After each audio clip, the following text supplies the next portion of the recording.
military.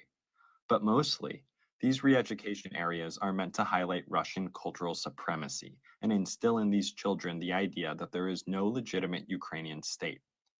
In news related to the war, Richard Moore, former head of MI6, Britain's foremost intelligence service, said in a retirement speech today that while Putin lies to the world and has no interest in peace, he has consistently underestimated Ukraine and the West. Moore said, quote, "We should not believe him or credit him with strength he does not have," end quote. From WPFW News, I'm Noah Portner.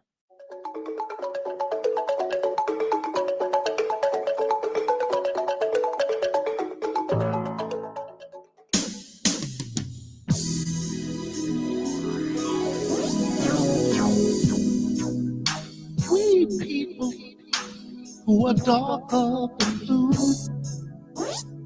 don't let us hang around this town and let what others say come true. We're just good for nothing, they all figure. A boyish grown-up shiftless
Oh, sorry that y'all couldn't hear me online. I apologize. That's why you need to listen to the radio also. So understanding what people actually say, what people actually do, and lifting that up, even when they die, probably especially when they die. It's not, it is absolutely not disrespecting the dead. It's not dishonoring them. It's not smearing them. It is telling the truth about who they were. That's what it is. But see, we're dealing with people who do not ever want to talk about the truth. The things that they are saying about why they are doing these things, it's not the truth. The excuses they're using, not the truth. And we're going to talk about one of those excuses that they're using in a little bit. But let's be clear about Robert E. Lee. He was a slavery supporting bigot who believed something that Charlie Kirk actually repeated, that slavery was better for Africans than if Africans were left alone in Africa. There's nothing new under the sun, folks. And these people use the same stereotypes, the same racist stereotypes today. The folks today use the exact same racist stereotypes to exploit and continue to oppress us now that their ancestors used to enslave and then continue to exploit and oppress them then.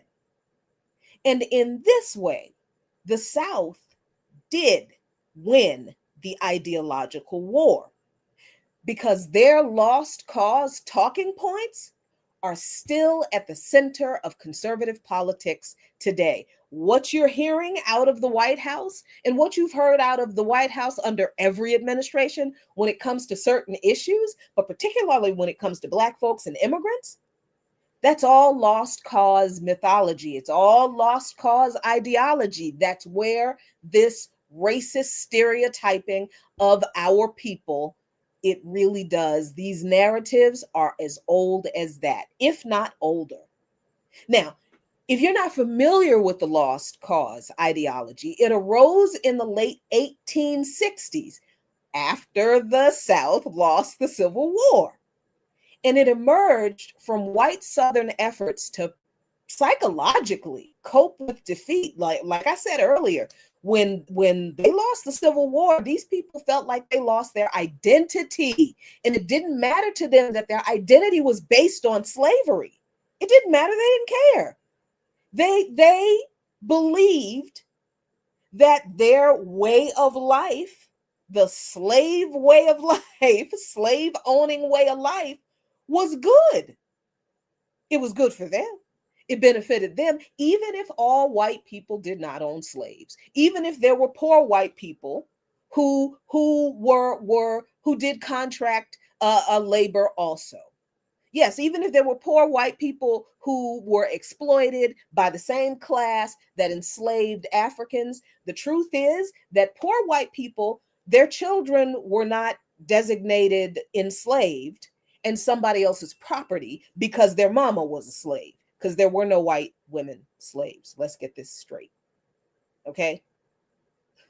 So, yes, even though poor white people were treated really crappily by the landowning class, the same people who owned African human beings, poor white people were not enslaved. Poor white people were not held against their will in unpaid bondage and labor through generations.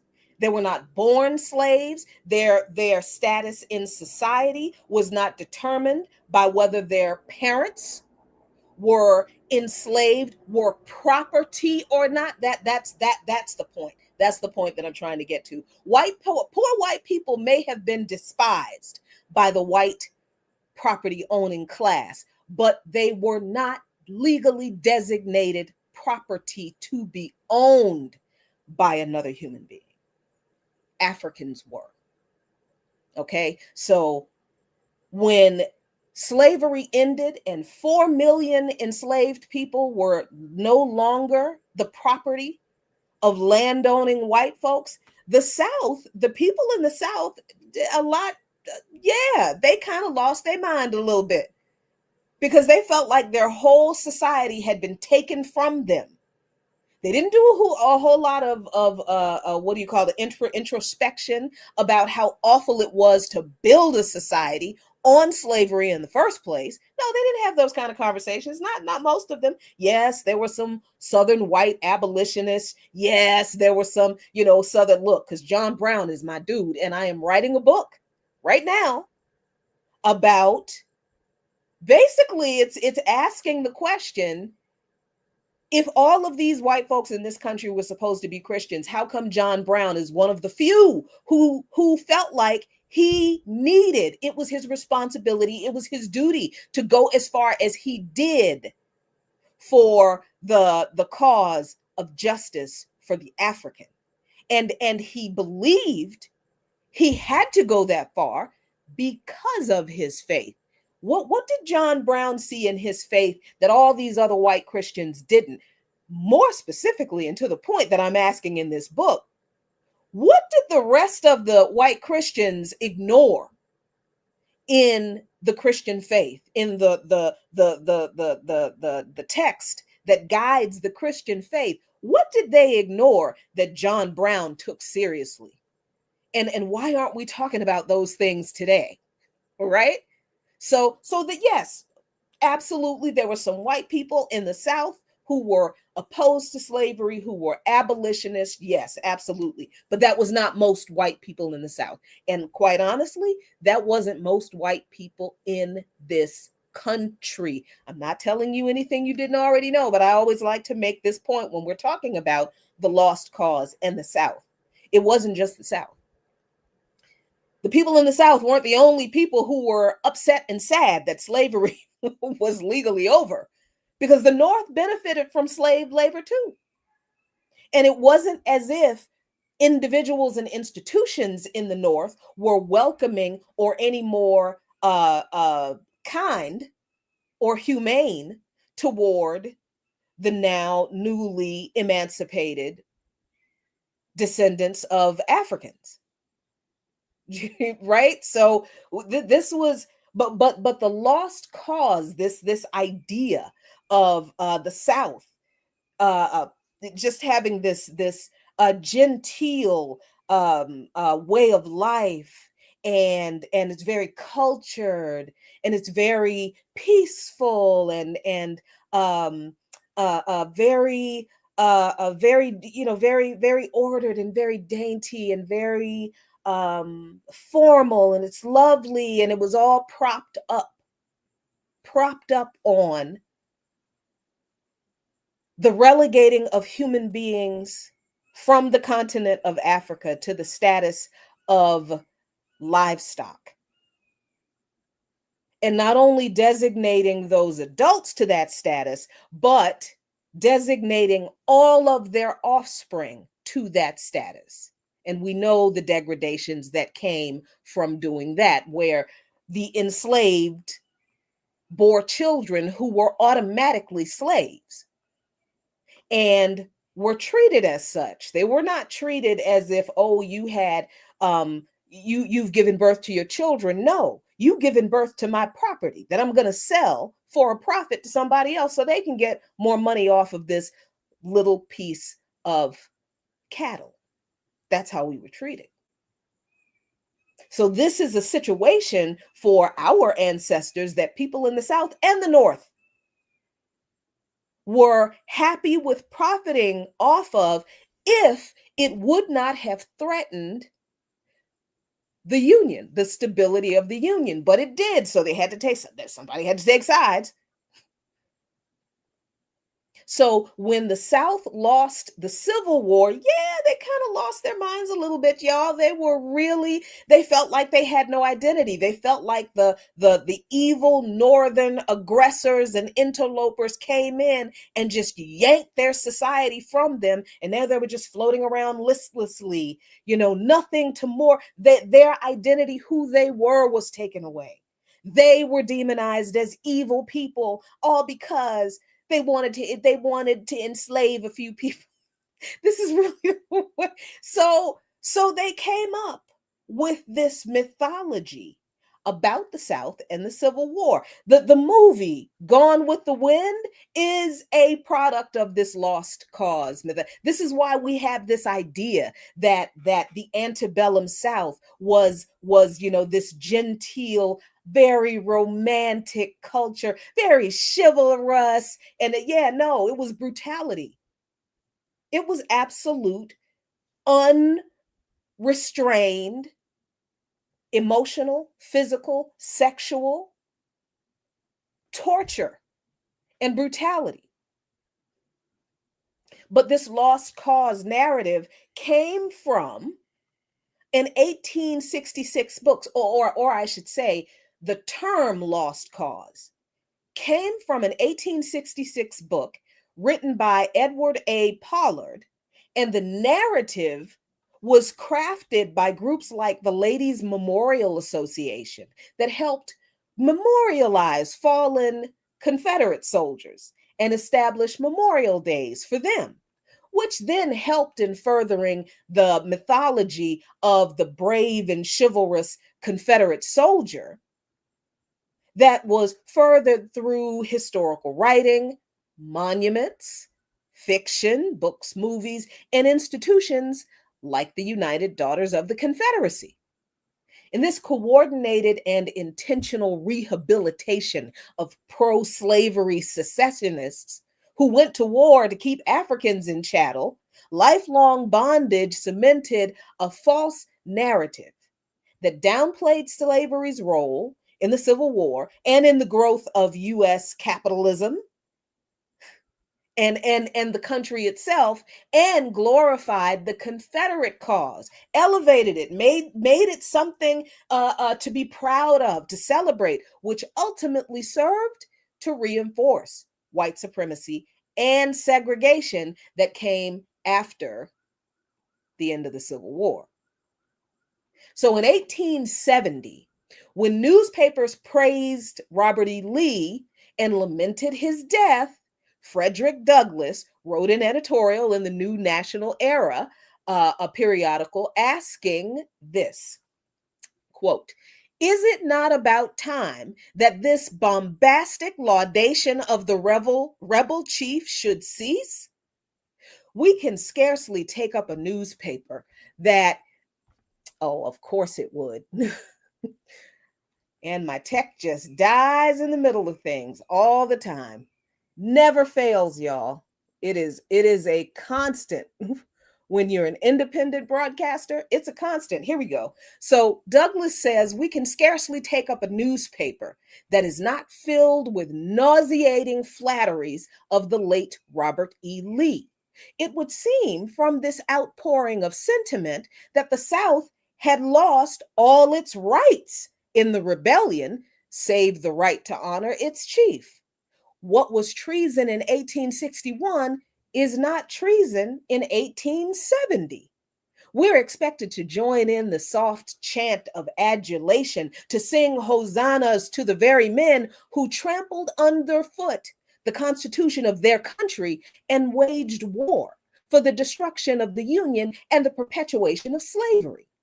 While no man rejoices more than I do at the suppression of the late rebellion, the Civil War, I cannot join in this chorus of approbation. Robert E. Lee was a man of abilities, but abilities misdirected. The cause for which he fought and fell must be forever execrated, and the man, though possessing some virtues, must be classed with traitors and rebels to his government. I cannot say now what I would not say then. And as for his Christian virtues, if they have done anything for him in the sight of heaven, let them be placed to his credit there. With the sword, he was the champion of a bad cause and must be adjudged accordingly. End quote. Them some words. Those are some words. That is how you challenge a bad white supremacist gaslighting narrative about someone who you know is not on the side of humanity, is not on the side of peace, was not on the side of your people, and they are not telling the truth about that person. Douglas added that the paper's staff, quote, could scarcely take up a paper that comes to us from the South that is not filled with nauseating flatteries of the late Robert E. Lee, and many Northern journals also join in these undeserved tributes to his memory, end quote. Even the New York Times back then wrote in Lee's obituary, quote, his personal integrity was well known and his loyalty and patriotism was not doubted, end quote. His personal integrity? Robert E. Lee made one known private comment that slavery was evil, but he never spoke out against it in public because he didn't really believe that, or freed his slaves. And even in that one private comment, it was in a letter to his wife. He said that slavery was harder on white people and necessary for Black people. This is what he said, quote, I think it, however, a greater evil to the white man than to the Black race. And while my feelings are strongly enlisted in behalf of the latter, my sympathies are more strong for the former. He didn't care about them Black folks as much as he cared about white folks. The Blacks are immeasurably better off here than in Africa, morally, socially, and physically. The painful discipline they are undergoing is necessary for their instruction as a race. End quote. Ooh, man.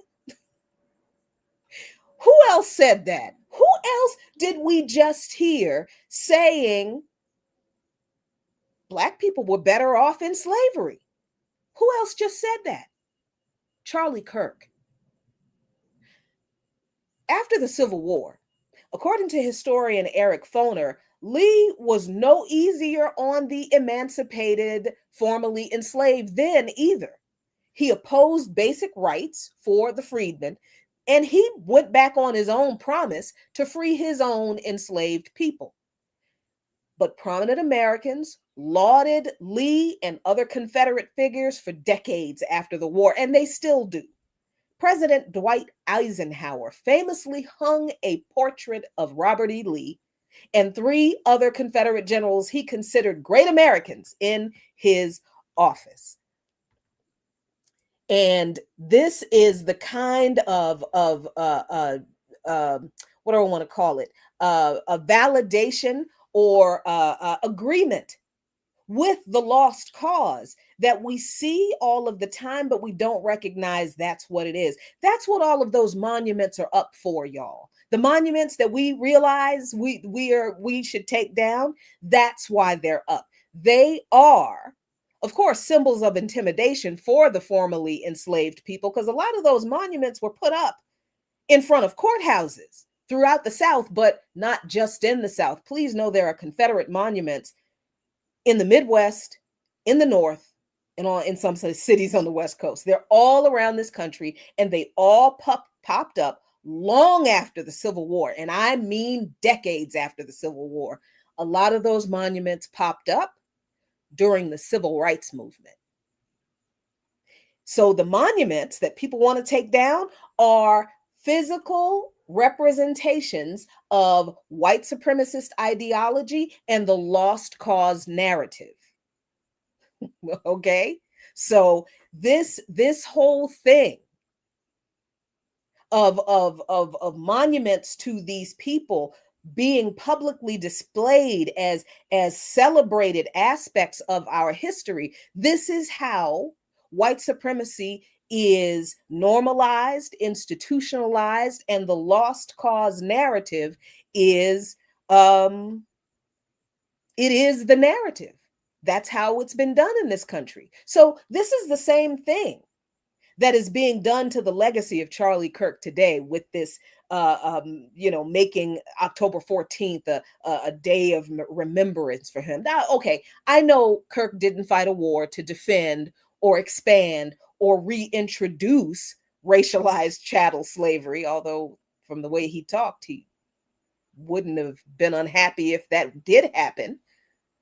He just used the talking points defending that system and the oppression that was born out of the end of it, the oppression that propped it up, and the oppression that continues to happen today to maintain the social position of the descendants of those formerly enslaved people, to pull naive young people into modern white supremacy of the MAGA party. And since they don't want to talk about the history, like the history of the things Frederick Douglass said about Robert E. Lee, and the history of where these lies about the genteel Southern society came from and why they were crafted, since they don't want to talk about those things, they can tell these young college kids these lies, and they can basically get them to believe that a lot of it is true, especially since a lot of what Charlie Kirk did was not to have respectful debates with people, but he bullied people.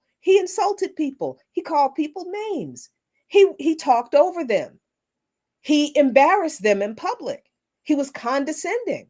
There was nothing diplomatic about the engagements that he had with these kids on these college campuses, and you cannot stop calling them debates. Debates have a structure, especially in the context of a university or college. A debate has a specific structure and rules, and there won't none of those at his Turning Point USA events. But we're at 5:31, so you know it is time for a WPFW station break. What fantastic information, engineer extraordinaire, do we have for the people today? The Can I Kick It Outdoor Summer Movie Series presented by Shaolin Jazz is back, and it's coming to Southeast DC for the first time ever. Enjoy 3 nights of martial arts and action films, scored live with hip-hop, soul, and more, mixed by WPFW alum DJ Two Tone Jones. Saturday, September 20th at Skyland Town Center with a screening of Barry Gordy's The Last Dragon. Then on Saturday, October 25th, the series concludes with the screening of I'm Gonna Get You Sucker at the Capitol Hill Boys Club Artist Gallery. Each event begins at 7 p.m. with a guest DJ set, followed by the movie at 8:30 p.m. Blankets and lawn chairs are welcome. For more details, visit shaolinjazz.com. ShaolinJazz.com. Thank you so much. Ooh, that sounds like so much fun. And I think that first event is not that far from me. So I have blanket, I have chair, I have dog, I have snacks. I'm going to an outdoor movie. All right. So let's get back to this issue of venerating horrible people in this country. Because we talked about the conservatives, we talked about the MAGA folks, we talked about the Civil War, the lost cause. But can we be honest? The Democrats aren't much better. Because ahead of the vote to make October 14th a national observance for Charlie Kirk's birthday, some said they felt compelled to do it because the resolution also denounced his killing. Y'all, I promise you, you can denounce something without voting for the memorialization of someone who propagated racist stereotypes and called it truth and facts. You can do that. You don't have to vote for any piece of anything that memorializes someone who made comments that justified violence against certain groups of people, because the same resolution condemns the violence against that person that they talked about being okay to carry out against other people. Oh my gosh. You know what? Speaking of those truths and facts, let's get to that, because they're not. Let's just look at one of the lies, the one that Black people commit most of the murders in the US, shall we? Because you all know how the claim goes, right? Black on Black crime is a legit problem.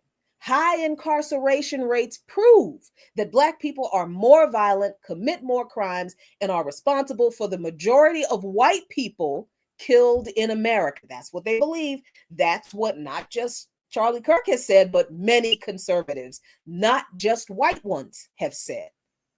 However, The real truth is never elevated by anyone on the right, and rarely is it ever corrected by their alleged political opposition, the Democrats.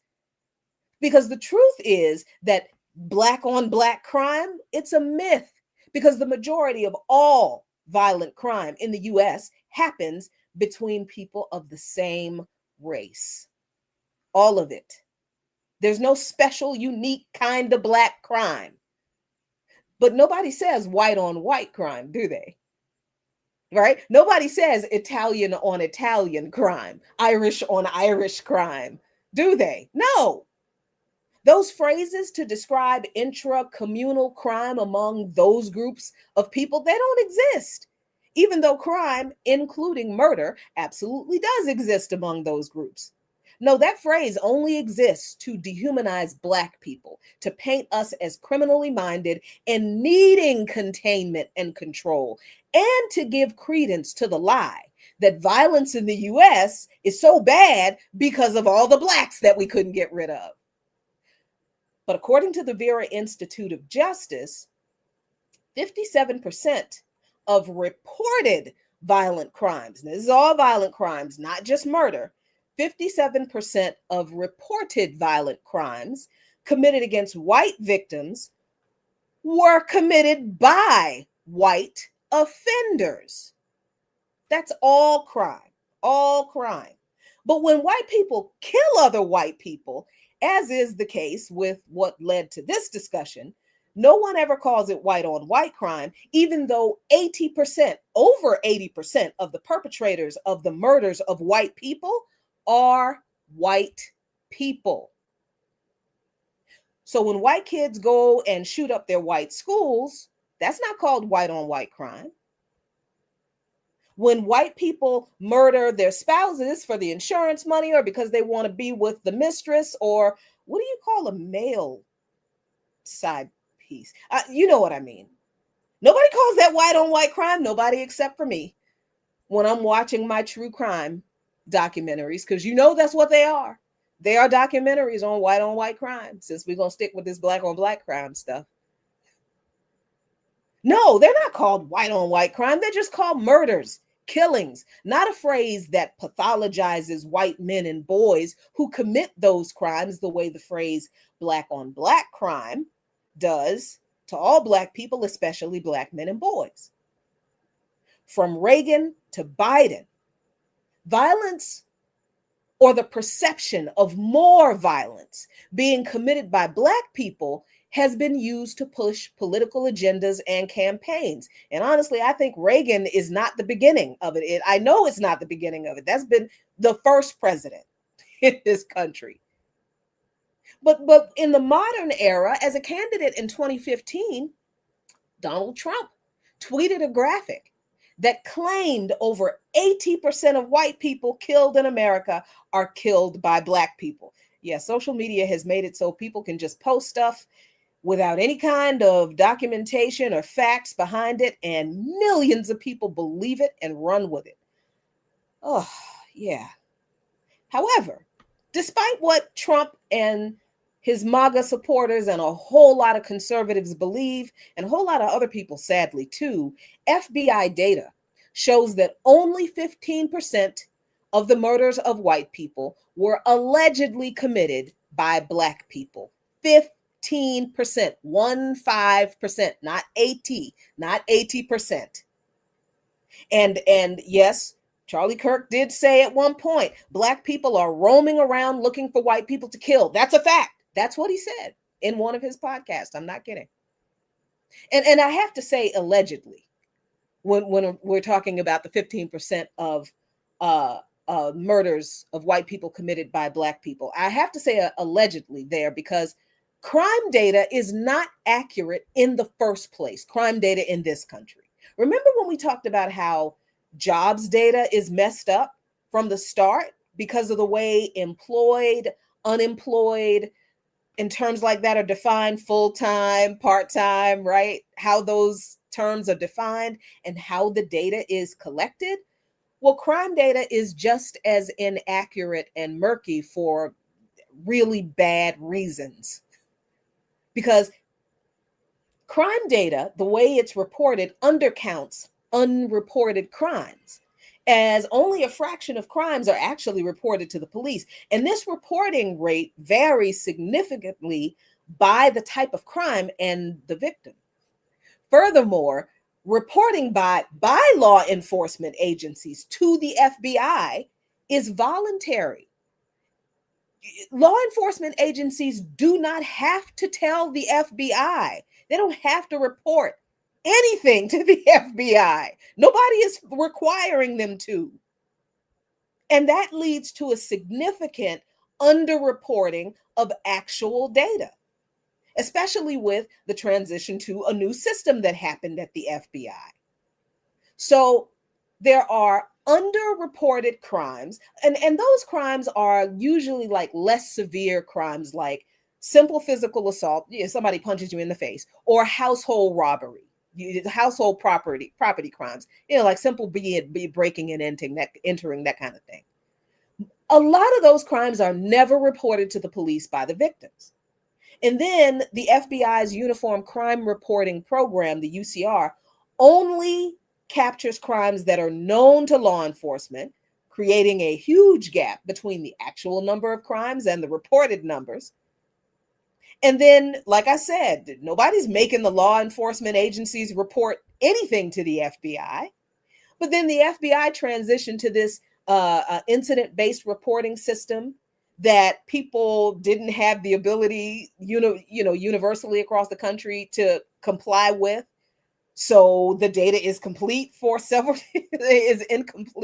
several years. Then smaller and rural law enforcement agencies a lot of times don't have the resources or the staff to do the reporting. And like I said before, I know it's the third time, but you really have to understand, nobody is requiring law enforcement to report anything to anybody. So this idea that anybody has any accurate information on crime data in this country, they're lying. The FBI doesn't even have accurate crime data in this country. Because there's this other thing. Different law enforcement agencies have varying policies and discretion in how they label and count crimes, especially for things like simple assault and sexual assault. And then we know there have been instances of individual cops or entire departments manipulating crime data, lying, further distorting any kind of statistics or data that could be useful. So we have all of these disconnections, all of these holes in the system, all of these obvious issues of trustworthiness and lack of veracity that taints the crime data that people are always using to claim that Black people are a bunch of psychopathic criminals. And it's always been that way. And here's the thing, y'all, they know these things are not true. Now, I'm not saying your average conservative voter, person, citizen, non-politician going to work every day trying to make ends meet just like the rest of us. I'm not saying they know all of this stuff that I am telling you, but these politicians, these talking heads, these conservative pundits who are getting on these radio shows, these social media podcasts, these news, conservative news shows, and even the so-called liberal news shows, and spewing these statistics, they know they are not true. They know it. But telling the truth is not going to get the uneducated voters to believe them enough to move them to the polls to vote for them. They got to give people something and someone to be afraid of, to motivate people who already know from their own material conditions that this country has not lived up to its promise or its promotion of itself. You got to give those people a reason to vote for one party of the other or the other. And we know that for conservatives, the way they do that is through making white voters afraid of non-white people and promising those white voters, we will protect you from those non-white people trying to take your stuff and your American way of life. just like the lost cause narrative reflects. But most importantly, with this crime data, I think, is that FBI crime data is largely based on arrest records and something called clearance records. I think there is a category for convictions, but that's a separate report. But the FBI crime data that people are always citing, those are arrest records. Those are for arrests. And clearance just means that the law enforcement agency, quote unquote, solved the crime through an arrest or through, quote unquote, other means. And what does that mean? That means the suspect died. Why did the suspect die? Because the police killed him. Okay. So this matters, the fact that these crime numbers are largely based on arrest records, because being arrested does not mean that you are guilty of the thing you were arrested for. You know that. I know that. Most people, I do believe most people know that's true, but they will not, they refuse to reconcile that truth, the fact that just because you're arrested for something doesn't mean you're guilty. They can't reconcile that fact with these crime statistics, because if they did, they wouldn't automatically believe these lies based on these messed up numbers. Because just because a bunch of Black people were arrested, it doesn't mean they were actually guilty of the crime. And when you understand that of all murder exonerees in the US, all people exonerated of being charged with murder, charged and found guilty of murder, rather, convicted of murder, Black people account for 55% of the exonerations from murder convictions. So the idea that Black people commit most of the murders of white people in this country is absurd, when 55% of the Black people who have been convicted of murder have been found ultimately not guilty. Because this means that innocent Black people are about 7.5 times more likely to be convicted of murder than innocent white people. And a lot goes into this too, the white supremacy. But specifically, the National Registry of Exonerations indicates that Black people who are convicted of murder are approximately 80 times more likely to be innocent than non-Black people convicted of murder. Official misconduct in murder exoneration cases involving Black defendants, official misconduct by police or prosecutors was nearly 50% more likely than in cases with white defendants. This includes fabricating evidence, lying about crimes, and coercing witnesses. Then the risk of wrongful conviction for an innocent Black person is even greater if the murder victim was white.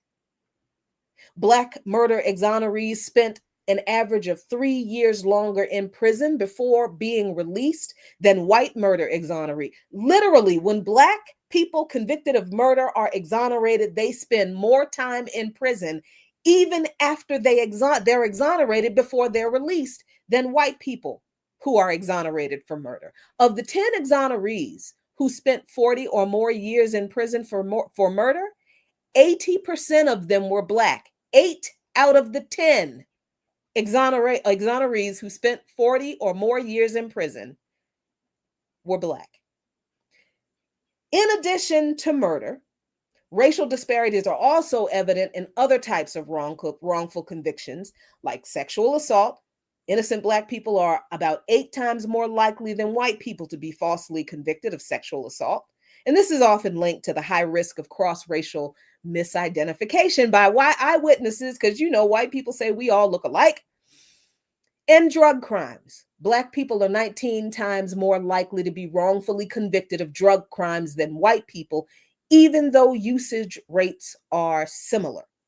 Police misconduct and racially motivated stops and searches are major contributors to this disparity, because our police in white neighborhoods doing stop and frisk there and working with the National Guard to patrol the violent, drug-riddled white neighborhoods that absolutely do exist? They're not. They're over here. So this is the kind of truth, dear friends, that the US Congress just passed a law to memorialize Charlie Kirk not telling, because Charlie Kirk didn't say anything about all of the facts that I actually told you. The facts, Charlie Kirk and his conservative brethren who believe and say the same things he does have lied the whole time, just like everybody else in this country has lied to uphold these white supremacist systems and this white supremacist these white supremacist institutions and this white supremacist system. These people today are telling the same white supremacist lies that have always been told about Black and other non-European descended people in this country. And I will give some Democrats a little bit of credit, because even though Representative Jamie Raskin, Democrat, urged his fellow Democrats Thursday to avoid an obvious political trap and just go ahead and vote for the Republican resolution honoring Charlie Kirk, even though he did that because he said that his colleagues should ignore the surplus verbiage in the resolution and instead just back it as a condemnation of violence. Well, the surplus verbiage he was talking about is stuff praising Kirk as being a model for young Americans across the political spectrum. That's another lie. Engaging in respectful civil discourse across college campuses. What's that? Lie number 18,498. Media platforms and national forums always seeking to elevate truth. That's lie number 19,01342. Foster understanding and strengthen the republic. All of that is a lie. All of it. But Raskin told his colleagues, yeah, just ignore all of that and just vote for the bill. And a lot of Democrats did. Most did, actually. Most did. But some Democrats did not. To their credit, and I feel weird saying this, but it's true. I'm going to give them credit where it is due. The Congressional Black Caucus did not vote for this bill. Of the, let's see how many, not every Democrat capitulated without a fight. 58 Democrats opposed the resolution. Another 38 voted present. 22 didn't vote at all. The Congressional Black Caucus said in a statement after the vote that the resolution was, quote, not about healing, lowering the temperature of our political discourse, or even ensuring the safety of members of Congress, staff, and Capitol personnel.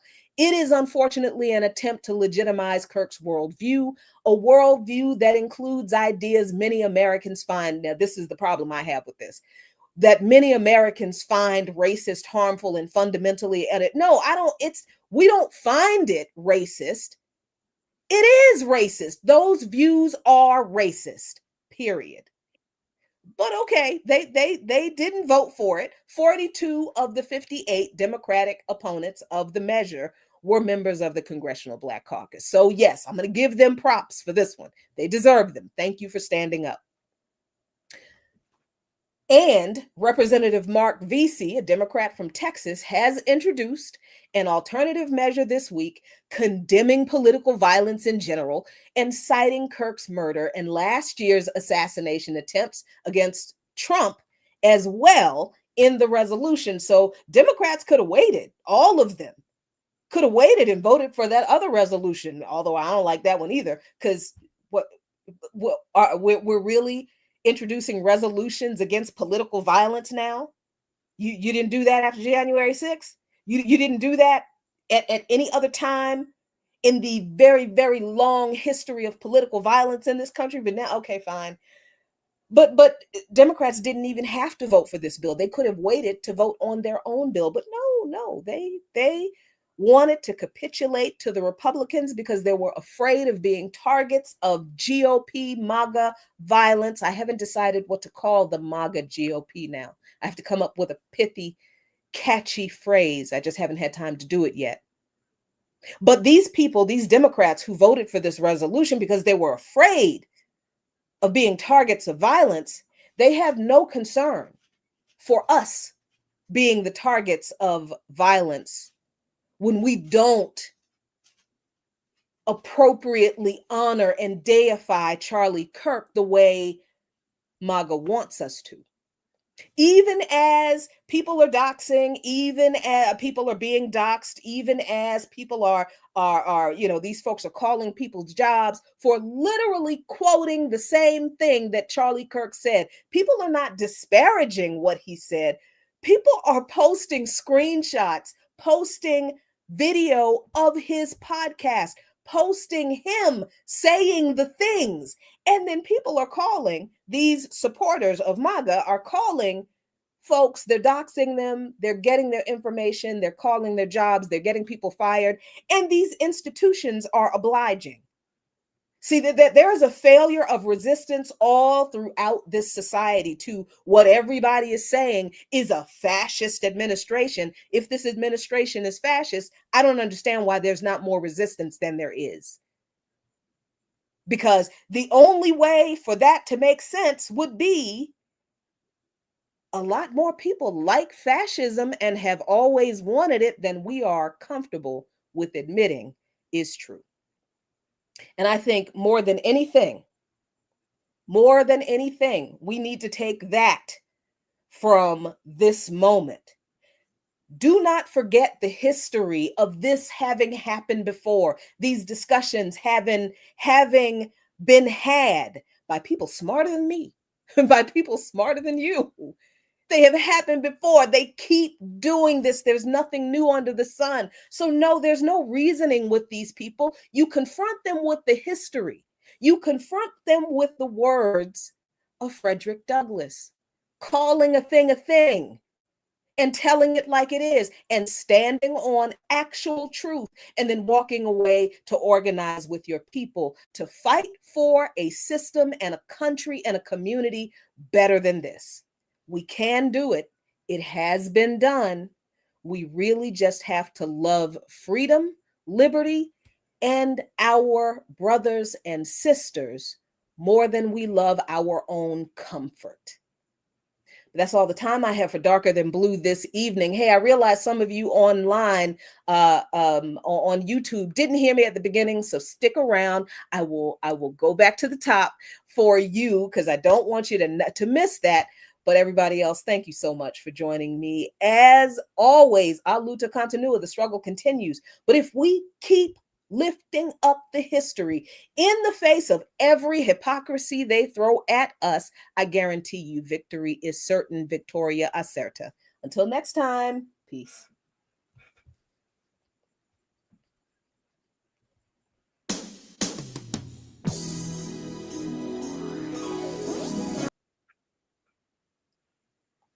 All right, folks, I am so sorry.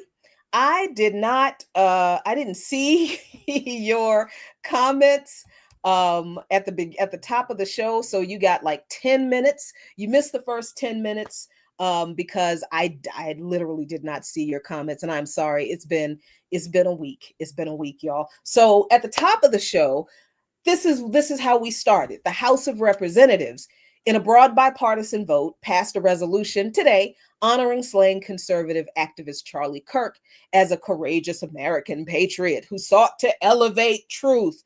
Bullshit. I didn't say bullshit in the first hour. So yeah, you get the extra cuss words. That is, of course, a damn lie, because Kirk used the same tired and typical stereotypes about racialized people to legitimize those ideas among the people who listened to, agreed with, and voted for Trump because of him.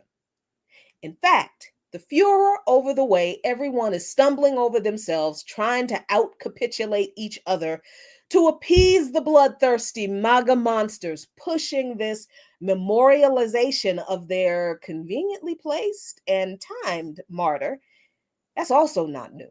Social conservatives and their liberal allies have done this before. Back in 2017, during the first Trump administration, his chief of staff, John Kelly, celebrated Confederate Robert E. Lee as, quote, an honorable man, and said the Civil War was a battle between men and women of good faith on both sides who had to make their stand. According to Kelly, the lack of an inability to compromise was the reason for the Civil War. This set off a debate then, very similar to the one going on now about memorializing Charlie Kirk. Only back then, only back then, US journalists reflected on this phenomenon being a repetition of white Americans reforming white supremacist terrorists into martyrs and heroes. Newsweek published an article about that time back in 2017. They published this article in response to Kelly's comments when Robert E. Lee died and US papers gave him the reformed war criminal treatment that we all see so often today that we think is new, but it's actually not. Abolitionist Frederick Douglass strongly opposed the post-death glorification of Confederate General Robert E. Lee, viewing it as an attempt to whitewash history and undermine the cause of Black equality. Douglass countered the prevalent lost cause narrative, arguing in his newspaper and speeches that Lee was a symbol of a rebellion fought to preserve slavery, not a noble figure deserving of reverence. He fought to strip away the iconography, Douglass did, asserting that Lee's legacy should not be a national symbol, while the plight of Black Americans remained unresolved and called for a lasting memory of the difference between the fight for freedom and the fight for slavery. So, in responding to papers in the US making a hero out of Robert E. Lee, Frederick Douglass was like, no, let's not remember him for that. No, but basically Douglass was like, fuck him. Fuck that seceding, slave-loving, slavery-loving pig. Fuck him. No, let's remember the difference between who was on the side fighting for freedom, who was on the side fighting for slavery. And of course, we know now that even the North wasn't really on the side of freedom, right? But the point Douglass was making at the time, and I think I am convinced that Frederick Douglass even knew that. I don't think our people were unaware that the white folks in the North were not our friends. Because I'm pretty sure that when our folks who were able to travel at the time did travel to the North, they experienced racism there too. They understood they weren't safe in the North either. They weren't safe in the Midwest. They weren't safe on the West Coast. Sundown towns were all over the place. Even northern states that joined the Union Army and were represented in the forces that fought against the secessionists, they may not have wanted slavery to be expanded into new territories, but they also didn't want free Black people living in their states, a lot of them. So even after the Civil War, a lot of these northern and Midwestern states that were a part of the Union, they passed legislation or changed their constitutions to bar Black people from living in those states, or they established sundown towns throughout their states where Black people couldn't be in the town after dark or they were killed. And then, of course, there's all the violence against Black folks all throughout the country that happened in the North and the South. So I'm pretty sure that Douglass understood that the North didn't engage in the Civil War because they loved us or they wanted us to be free. They did not like the outsized political power that Southern representatives had in Congress. That's largely what that's about. So we have an example in Frederick Douglass in this amazing history of Black resistance to white supremacy in this country and all the iterations of white supremacy, because y'all realize this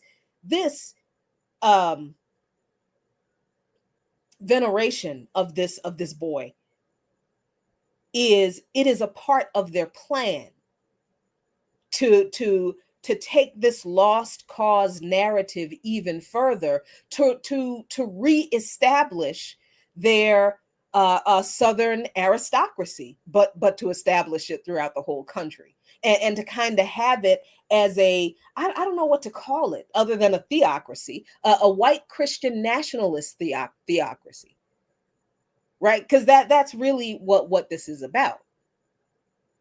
This really is about redeeming the character of the South, the maligned character of the South, how people around the country said that the people in the South were backwards and evil because of slavery. So they create this narrative that slavery wasn't so bad, that the slaves were happy, that the slave owners treated the enslaved well. They were like family. Things were better for Africans under slavery because they weren't homeless. They were fed, they were clothed, they were cared for. That's what this stuff comes from. I think I think we kind of make the mistake of trying to appeal to these people's morality and try to reason with them when all we really need to do is show them the history they don't want to talk about. That is what I think. That's what this example of Frederick Douglass talking about why Robert E. Lee is not a hero. He talked about what he did, what he was involved in. How can he be a hero when he seceded from the Union and tried to destroy it in pursuit of maintaining chattel slavery? How is he a hero? And in this pursuit of venerating the former traitors to the Union, what this lost cause mythology has done, that Douglass pointed out, is it focuses more, and it focuses our attention more on talking about what the South really was, what they really did, what they really said, what they really meant, what really happened. And we don't really talk about us. We talk so much about combating their lies and trying to get them to see that what they're saying and what they believe isn't true. They honestly, they know it's a lie and they prefer the lie. They do. They just prefer the lie. We really need to let them have it. So when they come to us with this foolishness, we present them with the truth, with the history that they want to ban, and then we walk the fuck away. We let them do what they got. We put it out there, and we don't just give it to them. We put it out there for everybody, because I mean, look, if you're going to engage with them, go ahead and engage, and make sure that you have the biggest audience you can possibly have. Because really, if you decide to engage with these people, and this is I think maybe the last thing I'm going to say about this person and this issue, because honestly, I'm sick of talking about it. But things keep happening, so I kind of have to. But if we're going to debate these people, stop trying to get them to think like a decent human being. They're not. A lot of them know that the things they are saying are lies. They know what they're saying is hate speech. They know what they're saying is going to incite somebody to violence. They know this. They know a lot of this history. That's why they want to talk about it. Because the history implicates them. The history implicates the racism and the hatred and the violence of the things they are saying now, because the things they are saying now is the exact same racist, violent, hateful shit that their ancestors said back then. So confront them with their own history of racism, hatred, and violence, and make sure that all of their followers see it. And walk the fuck away. Stop trying to get these people to understand. Stop trying. Do you see? No, how can you think? You know how they can think that way? They really believe that. That's the way they want it to be. So if you're going to engage with these people, go in with nothing but the truth, nothing but the facts. No, that's it. And if you cannot be disciplined in doing that, stay away from them. Because really, there is no reasoning with these people. If as many times as we've seen this kind of thing through history, if you are not clear at this point that the truth is not in these people. They don't care about the truth. Everything they say is a lie. You know they're lying when they're moving their lips. And even when they're telling the truth about what they're going to do, I would still be very wary. I would take them seriously, but I would still be very wary of how it's going to be rolled out because they don't tell the truth. They refuse to. And I'm not even going to give them the credit of saying they don't know how to tell the truth. No, that takes away their agency. That's why I don't like to call white supremacy a mental illness. I don't think white supremacy is a mental illness. I think people really do want to have a legitimate, in their mind, reason to exclude and marginalize other people to protect what they have. I really do think that's true. If I'm wrong, I will be corrected at some point in my life. But right now, no. These people honestly do not care. And I've said this before, and I think this is very true. I think this is a big part of this. The population of this country is around 340 million people. White people make up 60% of that population. Black people are 13% of them, a little over 13% of the population. So that means we're 45, 46 million, something or other like that. Most of those white people don't live around us. Most of the white people in this country do not live around. There are thousands of places in this country where there are no Black people. There are no Black people, or there are like two. Most white people do not live around us. They don't know us. And I think largely that has always been pretty true. What they know of us is what they hear from other white people.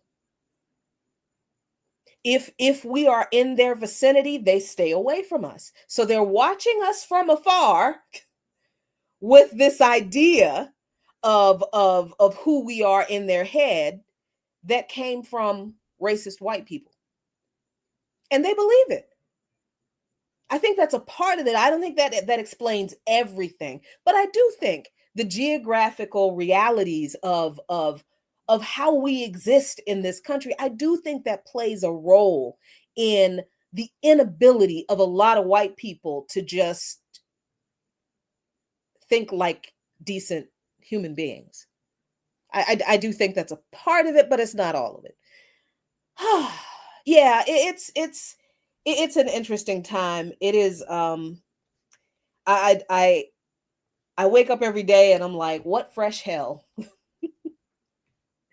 Because we all know there's going to be some fresh hell that's going to go on, and I don't know. I honestly don't know how much longer, y'all, we can survive this pace of crazy shit happening. But we're going to have to, because as we are seeing people not resist, like I don't think I can, man, I can't even wrap my head around the lack of resistance among the people. The politicians, I expected the Democrats just to fold like, old lawn chairs. Yep, I expected that. But I was not expecting this lack of resistance among the people. Like, I don't understand how you mass lay off thousands of people from federal jobs and everybody just packs up their shit and leaves, with the exception of literally like two people who held a little protest. And when I said it in the beginning, people were like, oh, people are afraid. Oh, but there are all kinds of excuses. We've been scared all our lives in this bitch. What do you mean you're afraid? And I was scared yesterday. And I was driving up to an event last night, and you never know where the National Guard is going to be in DC now, because they don't tell you. And I'm sitting in traffic and I'm thinking there's an accident up ahead of me. And it's not an accident. It's a fucking checkpoint. And they were trying to set one up. But, people started honking and shit. So I guess they went on about their business. But I'm like, oh my God, I'm in this car and I got my BAP signs in here. I got my kofiyas. I got my Palestine placards. Shit. I'm I might get got.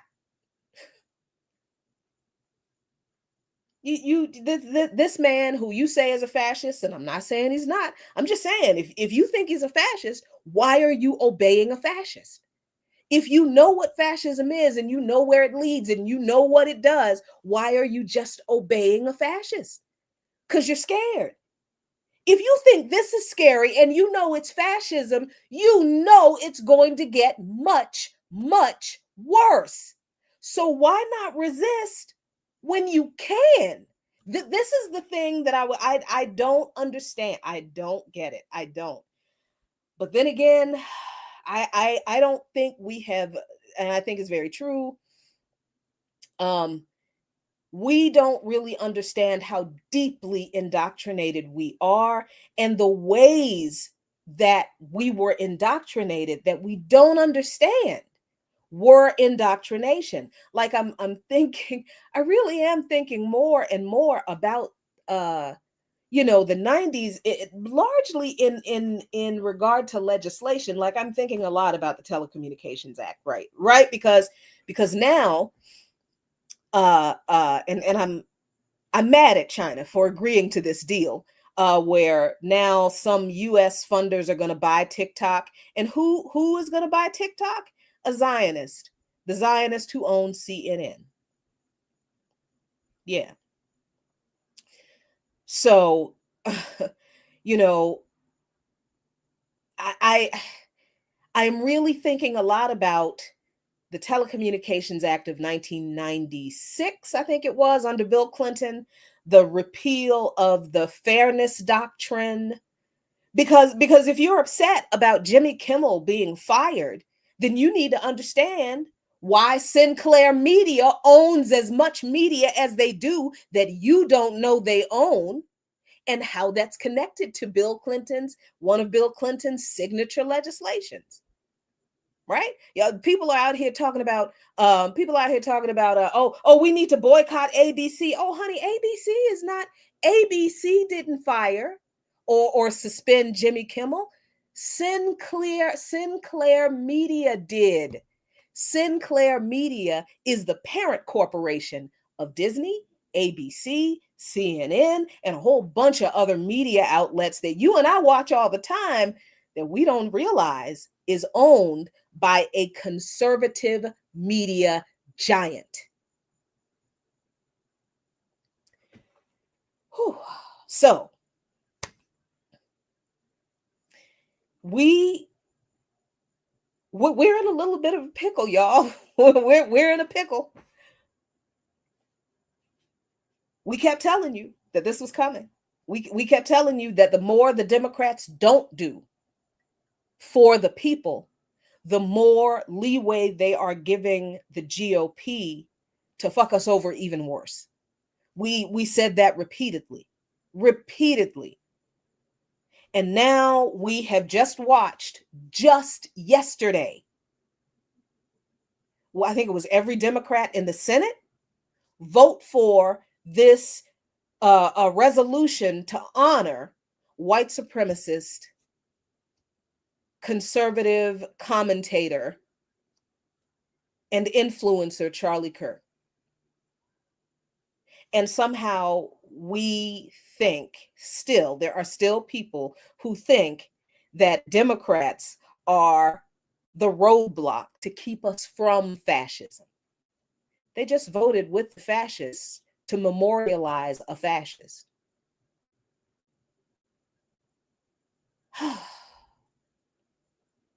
Yeah, that's where we are.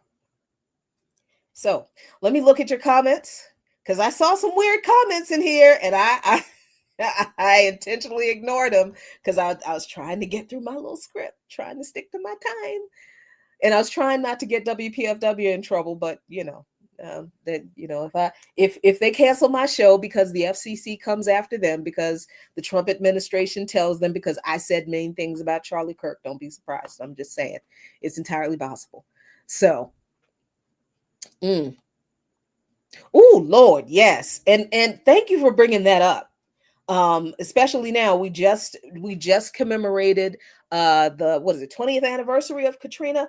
Barbara Bush. Remember how everybody loved Barbara Bush so much? Oh, they love grandma. They love grandma so much. She was so sweet. That heifer said the people in the Superdome had it better there than they had than it was before Katrina.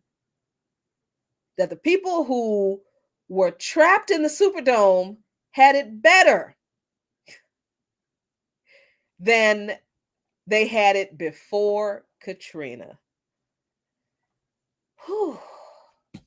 And I remember somebody cussed me out because I said something about that woman saying that. And they're like, how can you? She's an old lady. I don't give a damn.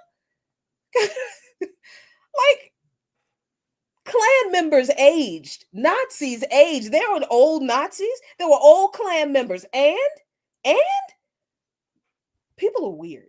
People are very weird with old people and dead politicians. I don't understand. Oh, thanks, David. There's a new book called Slavery and Capitalism, A New Marxist History by David McNally. I'm going to check it out. Thank you so much. Thank you so much.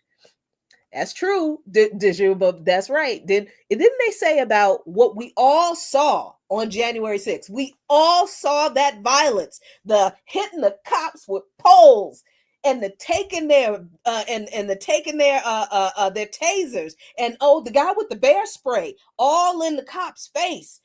We saw that. We all saw it. But the GOP said they were peaceful protesters.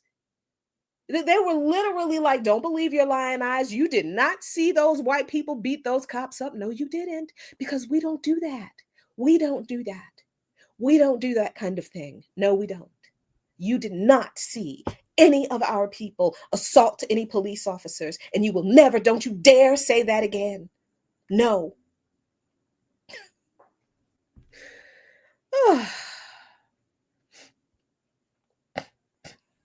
Excuse me. Let me see. Let's go on up.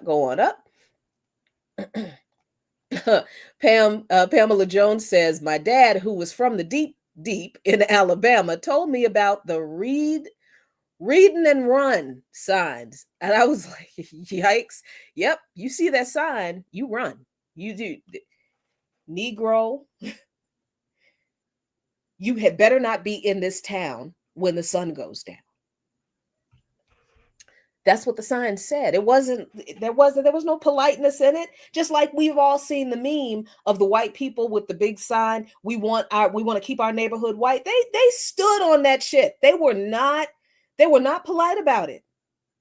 Remember, these are the same people who would murder Black people for moving into their neighborhood or for having a Black neighborhood all their own, self-sufficient, where they didn't need anything from them. Or for having a Black neighborhood that was more successful than theirs was, or was as successful, or, just being there. Just being there, minding our business. So, of course, the people who would carry out racist massacres against our ancestors for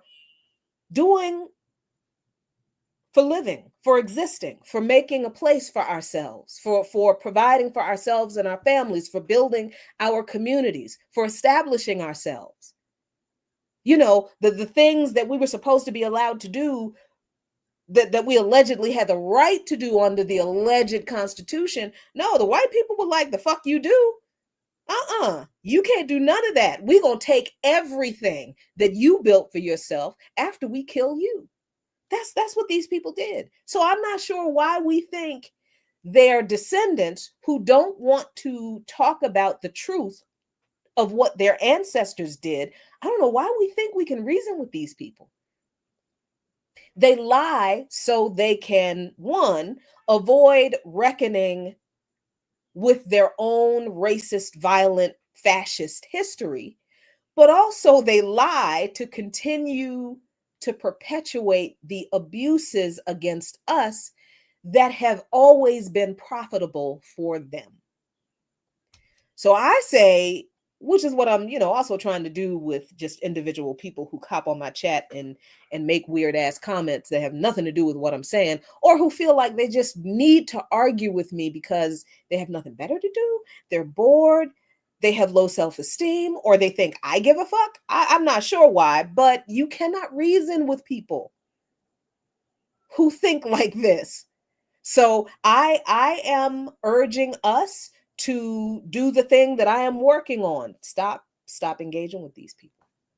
You're wasting valuable time and energy that you could be using to learn more so you can have more ammunition when you do get an opportunity to rebut some of their lies, and you put it out there for everybody, and you edify everybody, and you strengthen yourself.